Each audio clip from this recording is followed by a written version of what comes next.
આ તરફ ગીર સોમનાથના સિલોજ ગામે યુવકનું શંકાસ્પદ મોત નીપજ્યું। દારૂ પીધા બાદ યુવકનું મોત થયું હોવાનો દાવો કરાયો છે। હાલ મૃતકનો પોસ્ટમોર્ટમ અને વિસેરા રિપોર્ટ કરાવાયો છે। ગામના અન્ય 2 લોકોના પણ દારૂના કારણે તબિયત લથડી હોવાનો દાવો કરવામાં આવ્યો છે। મૃતકના પત્ની અને સરપંચે દારૂના કારણે મોતનો દાવો કર્યો છે।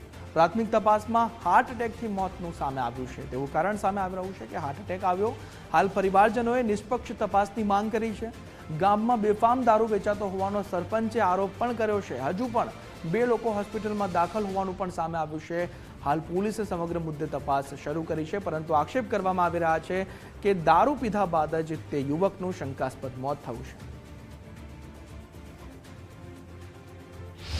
સિલોજ ગામના વતની ભાણાભાઈ મેણસીભાઈ સોલંકીનું હોસ્પિટલ ખાતે મરણ ગયેલ છે। એમાં ડીઓમાં ડૉક્ટરશ્રીએ લખાવેલું છે કે હાર્ટ એટેક આવવાથી મરણ ગયેલ છે।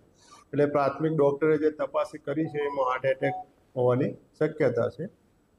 એટલે એ બાબતે એડી ઉના પોલીસ સ્ટેશન ખાતે દાખલ કરવામાં આવી છે। એનું મરણ જનારની લાશનું પીએમ કરાવવામાં આવેલું છે અને સાચું કારણ જે છે એ પીએમમાં જે કોઝ ઓફ ડેથ આવશે એના આધારે આપણે નક્કી કરી શકશું। દારૂનું આ દૂષણ, દારૂની આ બધી માટે ભૂતકાળમાં સતત સમયાંતરે હું ધારાસભ્ય હતો ત્યારે અને ધારાસભ્ય નથી ત્યાર પછી પણ પૂર્વ ધારાસભ્ય તરીકે જિલ્લા વહીવટી તંત્રમાં પોલીસ અધિક્ષકને અને સ્થાનિક પોલીસ વહીવટી તંત્રને હું સમયાંતરે રજૂઆતો કરતો આવ્યો છું કે ઉના તાલુકા શહેરમાં અને તાલુકાના ગ્રામ્ય વિસ્તારમાં દેશી દારૂ, વિદેશી દારૂની બેફામ ખુલ્લમ ખુલ્લા પોલીસની મહેરબાનીથી ચાલી રહ્યું છે।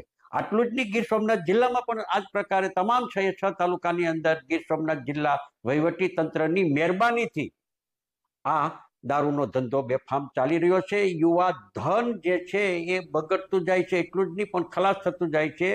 નાની ઉંમરની બહેનો વિધવા થાય છે। સંવાદદાતા ભાવેશ પર અમારી સાથે ફોનલાઈન પણ જોડાયા છે। ભાવેશ, આ એક સિલોજ ગામમાં યુવકનું શંકાસ્પદ મોત નીપજ્યું છે। 2 લોકો હજુ પણ સારવાર હેઠળ છે। આક્ષેપ કરવામાં આવી રહ્યો છે કે દારૂના કારણે મોત થયું। વધુ વિગતો શું છે?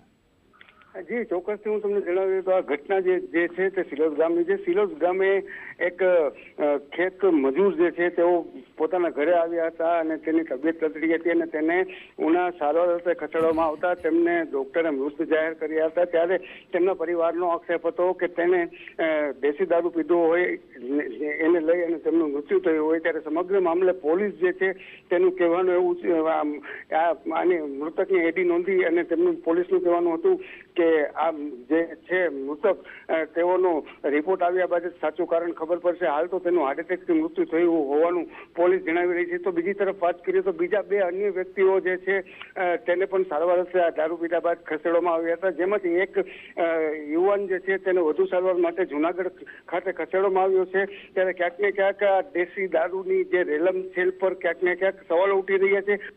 તરફ પોલીસની કામગીરી માટે પણ સવાલો ઉઠી રહ્યા છે અને અવારનવાર પૂર્વ ધારાસભ્યો પણ દારૂની રેલમછેલને લઈ અને આક્ષેપો જે છે તે અવારનવાર પોલીસો માટે કરી રહ્યા હતા। જી ભાવેશ, સમગ્ર માહિતી બદલ આપનો આભાર।